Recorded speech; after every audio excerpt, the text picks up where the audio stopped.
to this week's episode of Purely OCD. Welcome back, friend. Yeah, welcome. It's been a Yeah, little bit of a stretch since we met last, but we had a lot of things going on. moving parts and such. Yep. One of the days we were, well, I guess it was a Sunday, but we got to go see and talk at the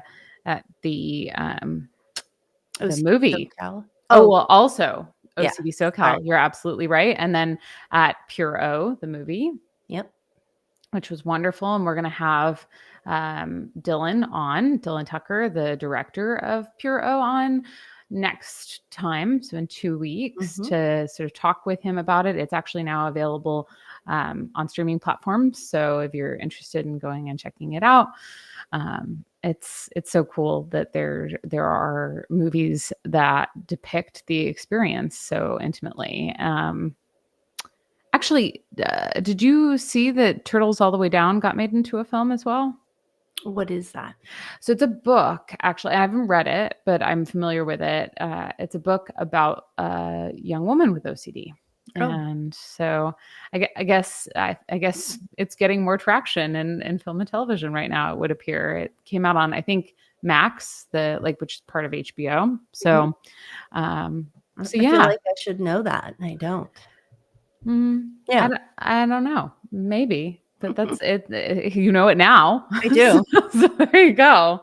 Yeah. Um, so with all of that said, today we're going to be talking about contamination OCD, and this is the second of our three-part series. We'll be talking about compulsions. Last time we talked about obsessions, and excited to dive in. Yeah. So if we're looking at compulsions for contamination OCD, Mhm. what are the typical things we might see? Like this, maybe the starting with the stereotypical stuff. Yeah, so probably the most stereotypical compulsion for this subtype is the hand washing, right? Excessive Mhm. hand washing happens a lot with contamination OCD, and that kind of doesn't matter what kind of contamination we're talking about, whether it's uh, germs, whether it's substances on your hands that might be like different chemicals that you might be concerned about, or even like, mind altering substances. That Yeah, hand washing is one of the more common types of compulsions that we see with this subtype. definitely. Um, and I mean, just as a reminder, it's these compulsions are endless. Like there's so many types of compulsions that can go on, and they're not necessarily exclusive to one subtype. That's Right. right. Somebody with harm obsessions might be hand washing because they think if they wash their hands, they've eliminated some type of fear around harming someone. So, Yeah, absolutely. And to that end, you could even see where with harm OCD, somebody might wash their hands because they feel contaminated by the thought itself, and they may not worry that they're likely to act on it, but they may just be made very uncomfortable by its presence. And so it's like, oh, I've got to get this out of my head so that I have a good day, right? yeah, That's another example. So you're absolutely right. It could be for any number of categories yeah. and for any number of reasons within those categories too. So Um, what about showering rituals? That's another, obviously mhm. a continuation on hand washing. Showering rituals are very common. So it might be washing your arms, or any part of your body, a ritualized amount of times, like 1, 2, 3, 1, 2, 3. Hmm. Um, it it's elaborate. It can be really elaborate. It can be really basic. It can be doing it till it feels right. Hmm. I think this could go with hand washing and the shower rituals. It could go into also like the visual checking that goes on of, did I get something on my hand? Is there something on my hand? Washing your hand. I'm just saying like arm because you guys can see what I'm doing, but like looking to see if there's even like, did I get all the soap off? Did Hmm. I get the dirt? Like, is there something on there? Or Yes. like touching to see if it's sticky. There's all kinds of stuff that can go on with that. That's such a good point. Yeah. And that idea of having it all off as well, not just the substance that you might be concerned about, but I've actually seen, and I think you're kind of referencing this in a way, like people who are anxious that the soap itself is not Mhm. off and that actually might be a contaminant too. Yes. Gosh, it's so tricky. I know. Right? I know. Man. We see it a lot. Yeah. Yeah. And I think too, recognizing like as you were talking about, you might do it a certain number of times. There also, I often find there's an order. Oh, absolutely. Yeah, with shower rituals. I mean, it certainly can happen in hand washing, but we see a lot of, I don't want to wash this body part after washing this body part. Oh, yeah. God forbid we Yeah. wash our butt and then we wash our hair. Why is it it's the butt, man? It's usually the butt. It's usually the butt or bodily fluid Yes. sections of our body. Sections, zones. Yeah. Yeah, Zones, yeah. absolutely. Because the fear being, and that's where too, sort of pointing back to our initial episode, that it can be about anxiety related to the impact of being contaminated with a germ, but it also can just be disgust. And Yeah. they're like, I don't want to have the awareness Yes. that I've touched this area of my body and then I've touched this area of my body, because now it's not clean. It's not right. Yes. And that reminds me too, with soap too, you might see an excessive amount of use of soap. Yes. Right. I remember at some point in my life, I was like, how does a bar of soap, I mean, obviously I was not in a good place, but how does a bar of soap stay clean?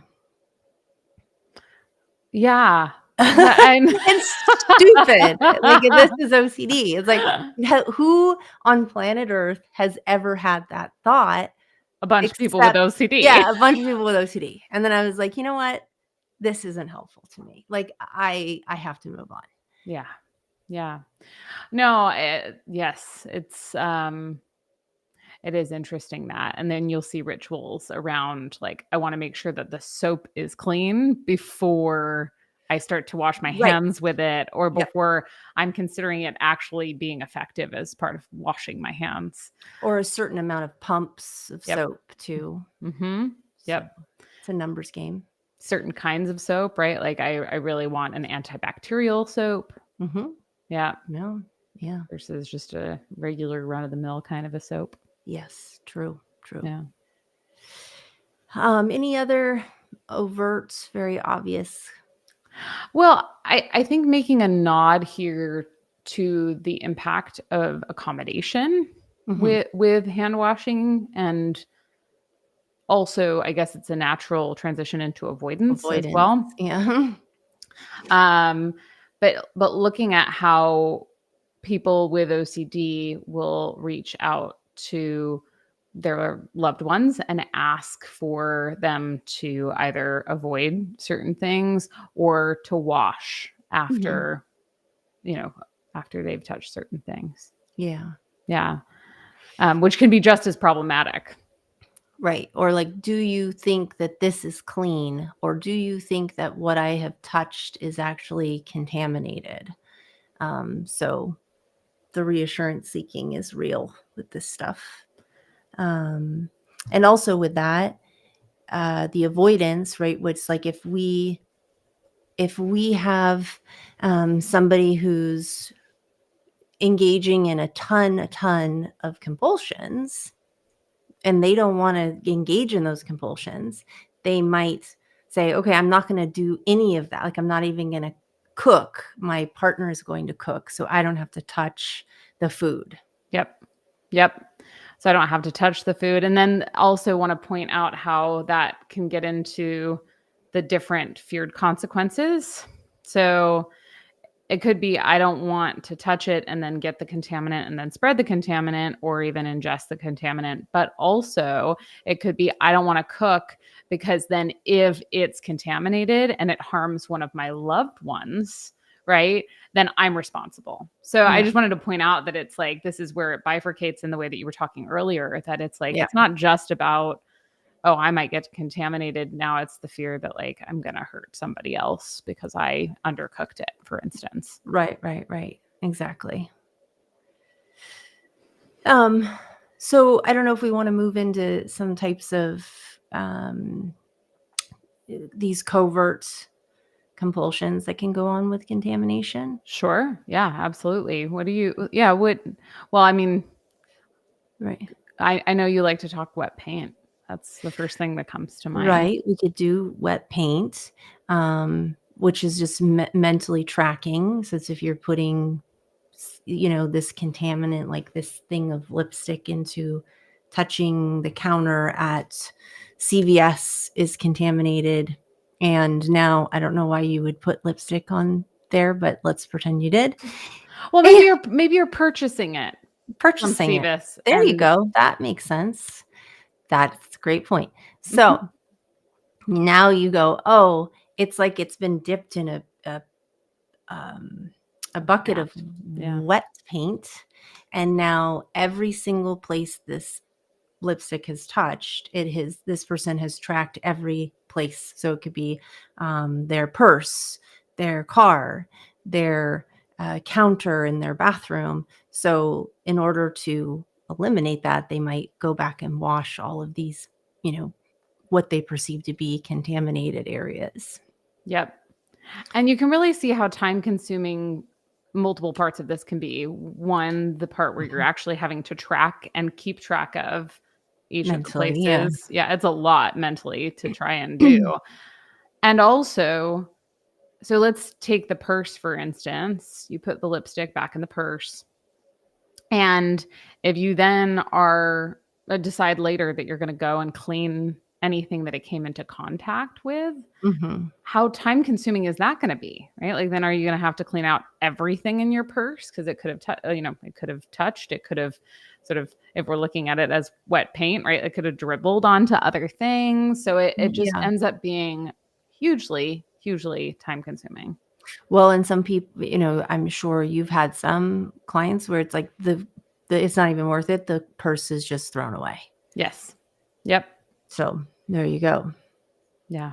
No, and that, talk about expensive, right? You can see where that would become.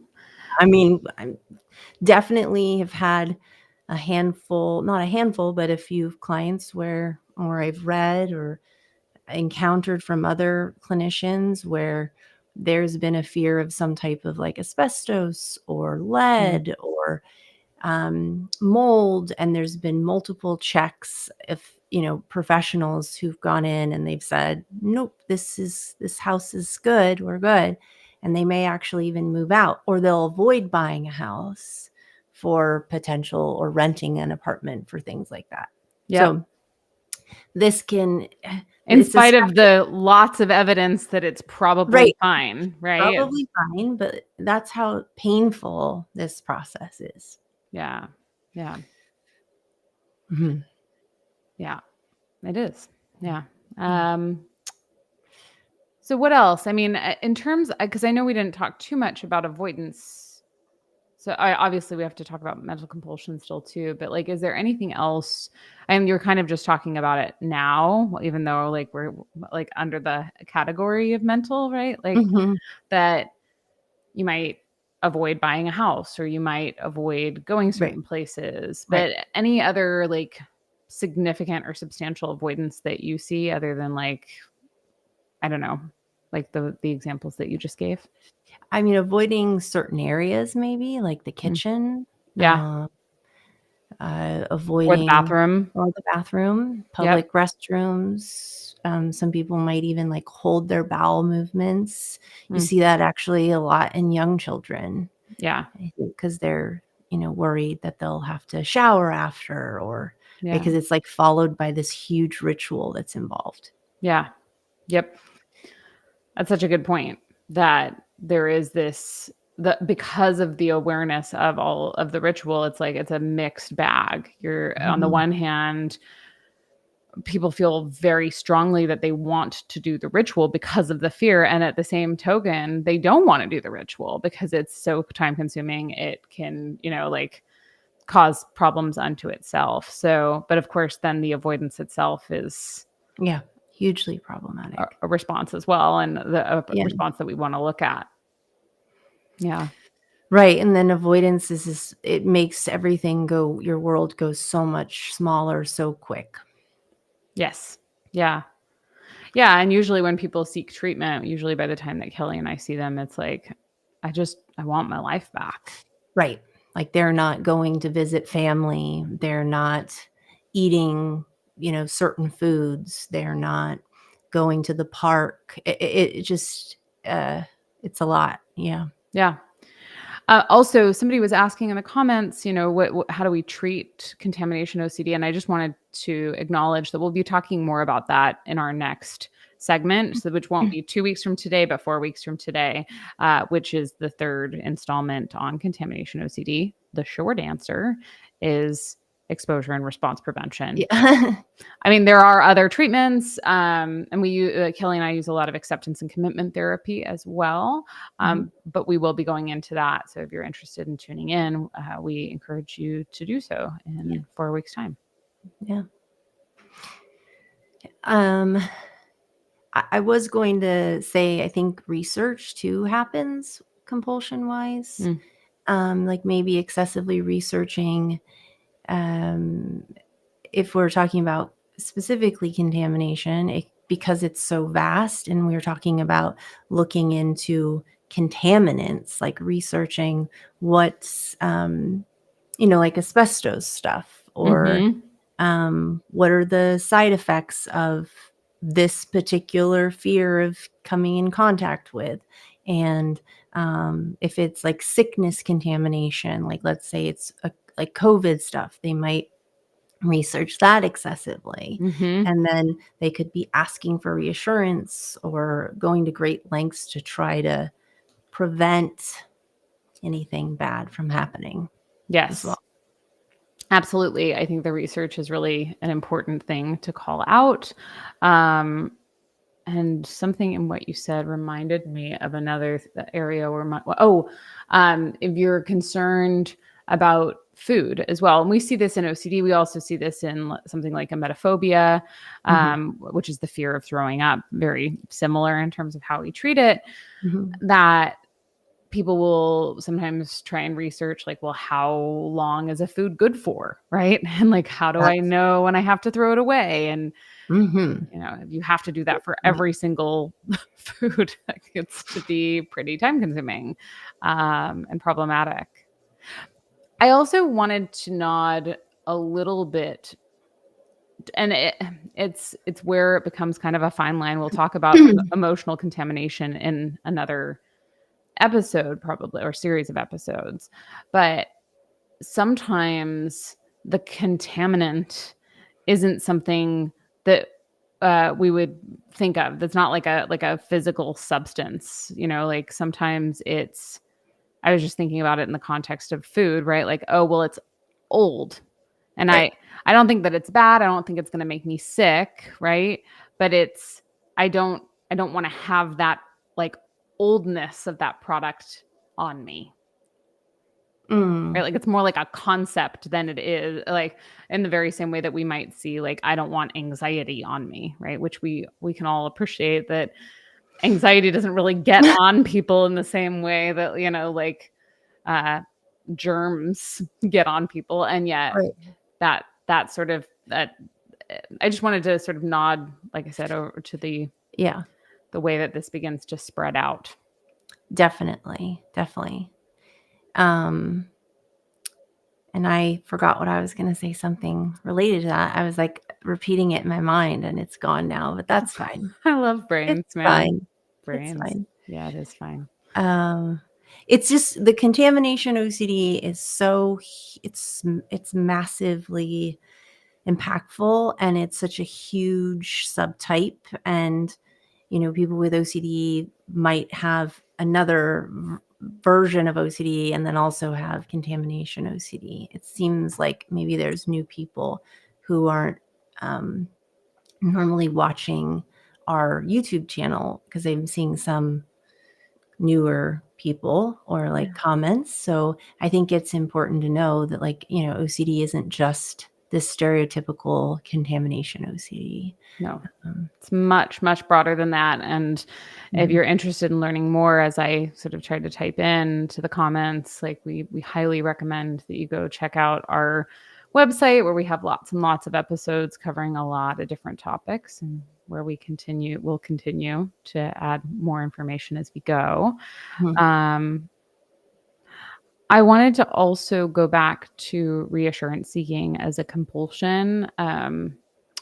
When sometimes when we've nodded to it several times as we've talked about it today, the sort of contamination by proxy, almost like I'm afraid that um, I'm gonna not clean my child, right? Like, and my child's going to not be well as a result of that, Mhm. or they're going to be exposed to something. That you might find a lot of reassurance from family members related to that particular concern. Right. So you mean like, so family, whether or not family members are doing it, or having family members be a part of that, be in cahoots with your OCD. I mean, all of the above, but Yeah. I think I'm talking specifically about, you might find yourself asking your parent or your spouse, like, "Hey, do you think this is safe?" over like repetitively. And I don't want to. Obviously, it makes sense, right? In some instances, that you might once say, Right. "Where do we stand with this?" But if you find, right, like, do Mhm. we, fell on the ground, or like, okay, so for example, and I don't happen to have this type. Microplastics too. Oh, yeah, microplastics, hello. It's I don't like even the new hot topic of I'm a contamination OCD. I'm But sorry. really, yeah, no, it's good. I was just thinking that I don't have this particular subtype. However, I do have a small child, and so one of the things I just wanna normalize, it's like, it's very typical to say, like, I tell my husband, like, "Please take your shoes off before walking on the mat that our child tends to suck." Yeah, I mean, 'Cause makes sense. 'cause makes sense, but I'm not, like, always going like, "Well, do you think she's safe?" I mean, she did she sucked on it and your shoe was there, so right, and that's where we Well, see yeah, the and then reassurance. washing Yes, yep, and the whole thing. the whole thing, or Whole you wash it, or actually, that's not a bad idea. Like, what if we just took, since I know you and I like to Mhm. cover lots of things and we get excited. What if we just took one manifestation of this and Okay. walked through what different compulsions we're likely to see, both through accommodation and just straight up, I'm going to do compulsions. Can you be more clear on that? Yeah, Sorry. no, I'm just here. Throw out a very particular example of Yes. contamination OCD to me, and then I will start the Yeah. ball rolling of like how, So yeah.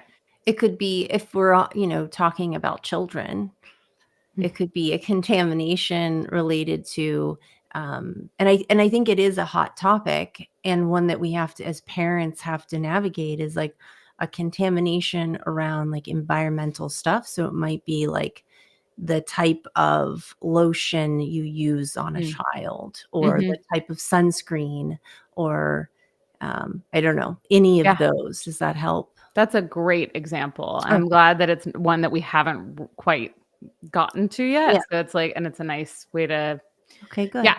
So we take that.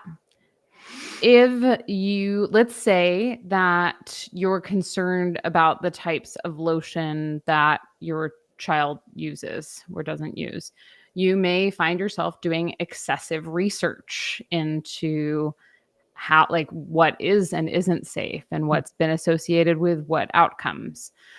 If you happen to use lotions that aren't of that category, or that you're not sure whether or not they're safe, you might find yourself rather avoiding those lotions, or using some sort of barrier, like putting on gloves, or maybe hand washing, which seems to kind of defeat the purpose of the lotion, but whatever. One can see that happening.